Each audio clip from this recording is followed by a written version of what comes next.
Hello and welcome to this edition of News Today. Without delay, let's have a look at the headlines first. Centre notified rule and regulations to protect Ladakh's land, jobs, culture and identity. Laws made by Parliament or state legislature cannot be an act of contempt of court, says Supreme Court. Over 5.5 lakh affected due to floods in the northeastern part of India. China aims to construct the world's first hybrid fusion-fission nuclear plant named Jinghu. India to build first ever indigenous polar research vessel or PRV. In the first news of the day, the centre has officially notified a set of rules and regulations aimed at protecting Ladakh's land, jobs, culture and identity. This move comes in response to long-standing local demands, particularly the appeal to bring Ladakh under the 6th schedule for greater constitutional autonomy. The 6th schedule of the Indian Constitution provides special provisions for the administration of trial areas in the northeastern region.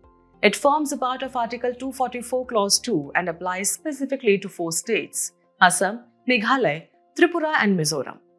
Under this schedule, the governor is empowered to establish autonomous district councils or ADCs and autonomous regional councils or ARCs to ensure self-governance for tribal communities in these areas. These councils are vested with both legislative and financial powers. Legislatively, they can make laws related to forest management, agriculture, inheritance, marriage, and social customs. On the financial front, they are authorized to collect land, revenue, impose taxes, regulate trade, collect mineral royalties, and exercise other administrative powers. Coming back to the recent rules and regulations, among the most notable features of the new framework is the provision reserving 85% of government jobs for locals. The definition of local is clearly outlined under the Domicile Certificate Rules 2025. Importantly, this reservation is in addition to the existing 10% quota for economically weaker sections. Another significant step, the government has introduced a reservation for women in the Ladakh Autonomous Hill Development Councils or LAHDC of Leh and Kargil. 1/3 of the seats in these councils will now be reserved for women on a rotational basis, reinforcing gender representation in local governance. Furthering the commitment to cultural and linguistic preservation, the regulations also recognize English, Hindi, Urdu, Bhoti and Purgi as official languages of the region. Moreover, the promotion of other regional languages such as Shina, Brokshat, Balti and Ladakhi has been given institutional support, adding strength to the cultural fabric of Ladakh. However, despite these progressive provisions, there are certain limitations to the regulations. To begin with, the rules lack constitutional protection, since they have been enacted under Article 240 of the Constitution, which allows the President to make regulations for union territories without a legislature. They can be amended or withdrawn by the centre at any point, raising concerns about their permanence.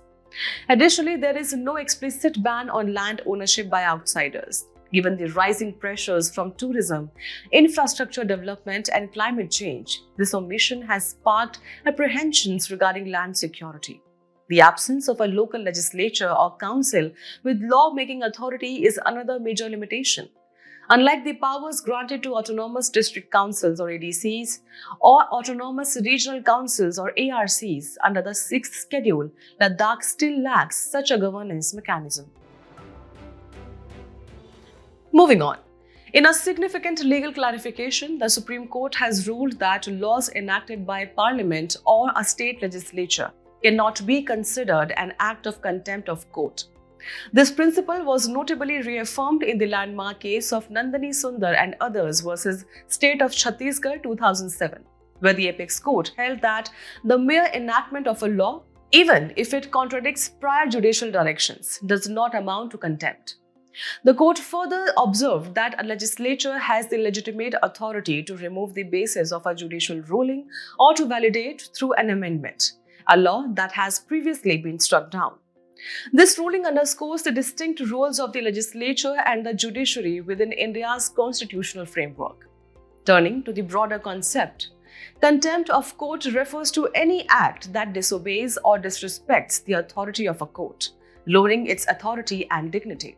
The legal framework governing contempt is primarily defined under the Contempt of Courts Act 1971, along with the rules to regulate proceedings for contempt of the Supreme Court, 1975. Contempt can be broadly categorized into two types. Civil contempt involves the willful disobedience of court orders or undertakings. In contrast, criminal contempt includes actions such as publishing or saying anything, whether spoken, written, or signs, that scandalizes the court, prejudices and interferes with ongoing judicial proceedings, or otherwise obstructs the administration of justice in any manner. However, there are notable exceptions to contempt under the 1971 Act. These include innocent publications, fair and accurate reporting of judicial proceedings, and constructive, fair criticism of judicial decisions. Despite its intended purpose of safeguarding judicial integrity, the power of contempt has raised certain concerns. For instance, there is a high pendency of contempt cases. Over 1,800 are currently pending in the Supreme Court and approximately 1.43 lakh in various high courts. Critics also highlight excessive judicial discretion, where contempt powers could be invoked even in minor or debatable situations. Furthermore, terms like scandalizing the court remain ambiguous, leaving room for subjective interpretation and potential misuse. On the constitutional front, several provisions empower courts in contempt matters. Article 129 declares the Supreme Court as a court of record with the power to punish for its own contempt. Article 215 extends similar authority to the high courts. Meanwhile, Article 142 allows the Supreme Court to pass any order necessary to ensure complete justice, including in contempt cases. Additionally, Article 19, Clause 2 lists contempt of court as one of the reasonable restrictions on the fundamental right to freedom of speech and expression under Article 19, Clause 1. Overall, the ruling reinforces the doctrine of separation of powers while emphasizing the need for clarity and restraint in the use of contempt provisions. Over 5.5 lakh people have been affected due to floods in the northeastern part of India, once again bringing into sharp focus the region's vulnerability to such disasters. Let's break it down. One of the primary reasons for this vulnerability lies in the instability of its rivers. The Brahmaputra and the Barak rivers are braided and unstable in their reaches due to high sediment charges, steep slopes, and transverse gradients. In addition to this, the entire region lies in a seismic zone, and periodic severe earthquakes also contribute to river instability, further complicating flood management. Moreover, hydrometeorological factors play a major role. The drainage areas of the Brahmaputra and Barak rivers in India are frequently subjected to cyclonic storms that originate in the Bay of Bengal, particularly during the latter part of the monsoon season. Furthermore, the impact of climate change cannot be overlooked. While overall rainfall in the northeast appears to be decreasing, the intensity of rainfall in some areas has risen significantly.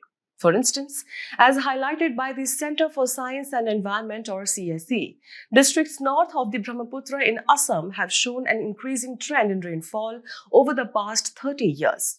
In addition, drainage congestion has emerged as a recurring issue. This is due to a heavy rainfall occurring over short durations, coupled with high flow levels in the main rivers, which prevent rainwater from draining quickly into riverbed. Alongside these natural causes, anthropogenic factors also contribute. Construction activities, encroachment of river bodies, and the presence of embankments that obstruct natural flow all serve to exacerbate drainage congestion. Given these multifaceted challenges, several measures have been recommended to enhance flood resilience in the region. Increasing the river water holding capacity through dredging is one such step. Additionally, flood zoning of rivers according to flood frequencies is essential for better land use planning. It is also important to set up modern weather stations in the upstream catchments of all dams in northeast to improve early warning systems. Along with this, strengthening existing flood protection structures is critical, especially since many are outdated and in need of reinforcement. Lastly, afforestation and the rejuvenation of wetlands are necessary to improve natural water absorption and reduce the severity of floods. Altogether, a combination of structural, ecological, and policy-level interventions is required to address the repeated flood threats and protect the region's environment and communities. In a landmark step towards energy innovation, China aims to construct the world's first hybrid fusion-fission nuclear plant named Xinhuo. This ambitious 100 megawatt project with a targeted Q factor greater than 30 is expected to become operational by 2030. Notably, the Q factor refers to the ratio of energy produced to energy consumed in heating the plasma inside the fusion reactor. Now, let's dive into the details. Nuclear fission and nuclear fusion are two distinct processes that release energy through changes in atomic nuclei. In nuclear fission, heavy atomic nuclei split into lighter nuclei, producing energy along with the release of neutrons. In contrast, nuclear fusion involves the combination of light atomic nuclei to form a heavier nucleus, releasing an immense amount of energy in the process. Regarding the concept of the fusion-fission hybrid reactor, it operates by using high-intensity neutron flux produced by a fusion reactor to drive a nuclear fission reaction and simultaneously breed fissile fuel to fertile materials. The reactor's design includes a nuclear fusion reactor core, where deuterium and tritium nuclei are fused to form helium and a fast neutron surrounded by a blanket of fertile material such as uranium-238 or thorium-232. Furthermore, the hybrid reactor presents several key striking features. Firstly, it capitalizes on the advantages of both fusion and fission. While fusion reactors are neutron-rich and power-poor, fission reactors are neutron-poor and power-rich. This energy optimizes overall efficiency. Secondly, it has low power requirements. The fusion power needed is significantly lower than in pure fusion reactors, as the primary goal here is neutron production rather than energy generation. In addition, it leads to reduced radioactive waste. The neutron flux in the blanket can transmute long-lived radioactive waste into less harmful, short-lived forms that are easier to dispose of. Lastly, in terms of fuel supply, the hybrid reactor can produce sufficient fissile fuel through breeding.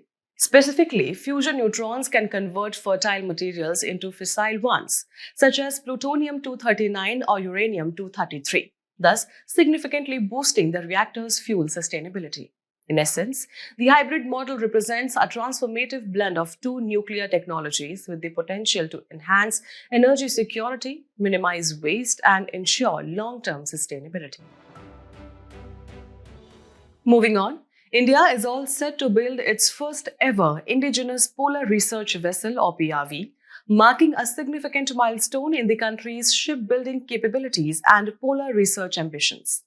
This development comes in the wake of a Memorandum of Understanding or MOU signed between Garden Reach Shipbuilders and Engineers Limited and Norway's Kongsberg Oslo, an agreement that symbolizes a major leap forward for India's maritime sector.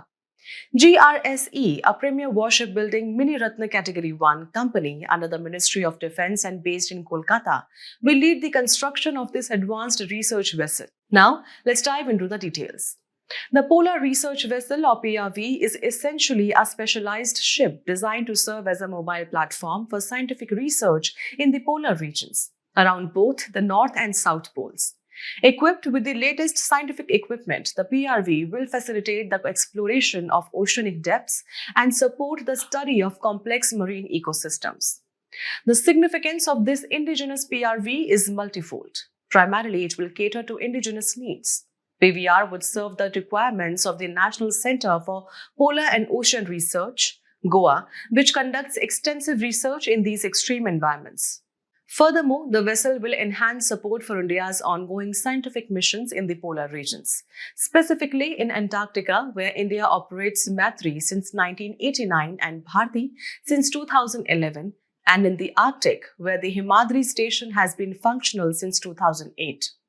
Strategically, the PRV will also enable India to respond more effectively to the changing geopolitical and geoeconomic dynamics of the polar regions, asserting the country's presence and protecting its interest in these globally significant areas. In addition, this initiative complements India's broader maritime strategies. It aligns with SAGAR, Security and Growth for All in the region, which utilizes India's vast coastline, strategic location and maritime legacy, as well as Mahasagar, Mutual and Holistic Advancement for Security across the regions, aimed at strengthening comprehensive maritime engagement. It also ties into Sagarmala 2.0, an ambitious vision under the Ministry of Ports, Shipping and Waterways, serving as a key pillar for the Maritime Amritkal Vision 2047. This vision aspires to position India among the top 5 shipbuilding nations in the world by 2047. Beyond strategic and scientific utility, the PRV will also play a vital role in advancing climate research, oceanography, and polar logistics, reinforcing India's commitment to global environmental stewardship and scientific advancement. In today's Place in News, we turn our focus to Vietnam with its capital Hanoi. The country has scrapped the two-child policy as it experienced historically low birth rates. Now, let's look at the political features of the nation. Vietnam, located on the Indochina Peninsula in Southeast Asia, is bordered by China, Laos, and Cambodia and shares a maritime boundary with the Eastern Sea, also known as South China Sea or SCS, of the Pacific Ocean to the east. Geographically, the country's tropical climate sustains high humidity and temperatures year-round. Its two major rivers, the Mekong in the south and the Red in the north, both drain in the South China Sea, shaping its fertile delta regions. Notably, the Ha Long Bay, Cat Bay Archipelago is a UNESCO World Natural Heritage Site, adding ecological and tourism value. Economically, Vietnam remains a significant global player, ranking among the top 5 producers of tungsten, cement, and fluorspar as of 2022. As we conclude today's main news, let's have a look at some quick updates. The Jammu and Kashmir Lieutenant Governor dismissed 3 government employees for alleged terror links using powers under Article 311, Clause 2, Subclause 3. Article 311, Clause 2 provides right to informed inquiry before dismissal, removal, or reduction to a lower rank to those employed in all India services or in civil capacities or under the union or a state. Recently, Ukraine claimed responsibility for the underwater explosion that damaged the Kerch Bridge. The 19-kilometer bridge over the Kerch Strait is the direct link between the transport network of Russia and the Crimean Peninsula. The Kerch Strait connects the Sea of Azov and the Black Sea. While inaugurating DRI's new headquarters in New Delhi, the Union Finance Minister urged it to adopt a holistic and technology-driven approach to tackle smuggling and narcotics trade. Directorate of Revenue Intelligence is the apex anti-smuggling agency of India under the Central Board of Indirect Taxes and Customs, Ministry of Finance. International Crops Research Institute for the Semi-Arid Tropics, or ICRISAT, in collaboration with the Research and Information System for Developing Countries, launched the ICRISAT Center of Excellence for South-South Cooperation. Headquarters of the institute is in Hyderabad, Telangana. Scientists believe that thermophilic bacteria from hot springs are untapped sources of powerful antibiotics. Thermophiles are microorganisms that can grow between 40 and 90 degrees Celsius. They form spores, a dormant, resistant state that helps them survive harsh conditions. Researchers at Indian Institute of Science developed an artificial metal-based nanozyme, vanadium pentoxide or V205, a clamp down on abnormal blood clotting caused by conditions like pulmonary thromboembolism. Nanozymes are nanomaterials with intrinsic enzyme-like properties.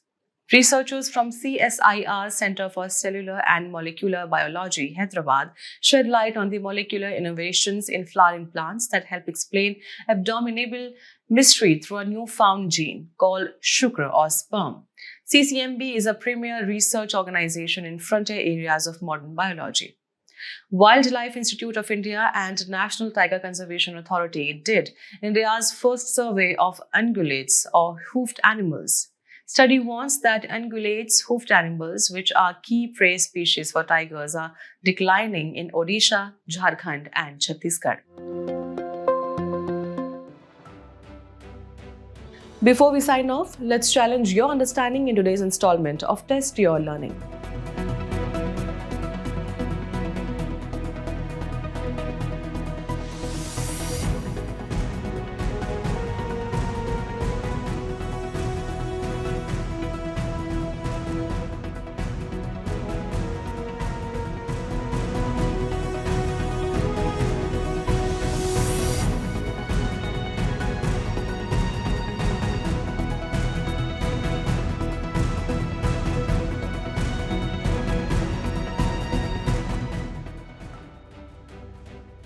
Thank you for joining us. We hope you found this episode of News Today engaging. For the solutions to the quiz and to access the PDF version of News Today, remember to visit the provided links in the description below.